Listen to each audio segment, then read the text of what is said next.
چې کوم انسان د ماخستن د لمانځه نه بعد دغه یو اسم مبارک دغه یو توري ووایي چې کوم حاجت وي الله به هغه حاجت ورپوره کړي، چې کوم مشکل وي الله به هغه مشکل ورحل کړي، چې کومه دعا وغواړي الله تعالی به هغه دعا ورقبوله کړي.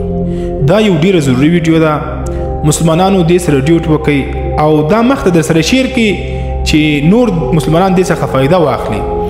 نو هغه ذکر څنګه دی هغه بس تاسو ته پر سکرین باندې هم ولیکم، طریقه به هم درته وښیم ان شاء الله العزیز. ما له طرف څخه تاسو ته اجازه ده دغه وکړئ چې کوم حاجت به وي الله تعالی به حاجت در پوره کړي، چې کوم مشکل وي الله به د مشکل در حل کړي. د دې ذکر بعد بیا چې کومه دعا وغواړي الله تعالی به د دعا در قبوله کړي. هغه ذکر داسې دی چې د ماخستن د لمانځه نه بعد انسان پاک او صاف صفا وي او نوې اودس به وکړي، صفا به جامو کې به کښېني یوازې او تنها ماخستن د لمانځه نه بعد.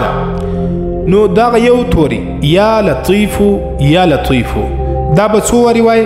16,641 واره، 16,641 واره یا لطیفو. او بل یو آیات چې هغه 190 واره ویل کېږي لا تدركه الابصار وهو يدرك الابصار وهو اللطيف الخبير. دغه چې وایي چې د کم حاجت لپاره دعا وکړي الله یې قبلوي، چې د کم ضرورت لپاره دعا وکړي الله هغه ضرورت در پوره کوي، چې د کم مشکل لپاره دعا وکړي الله تعالی هغه مشکل در حل کوي. دا ضرور در سره شیر کړئ.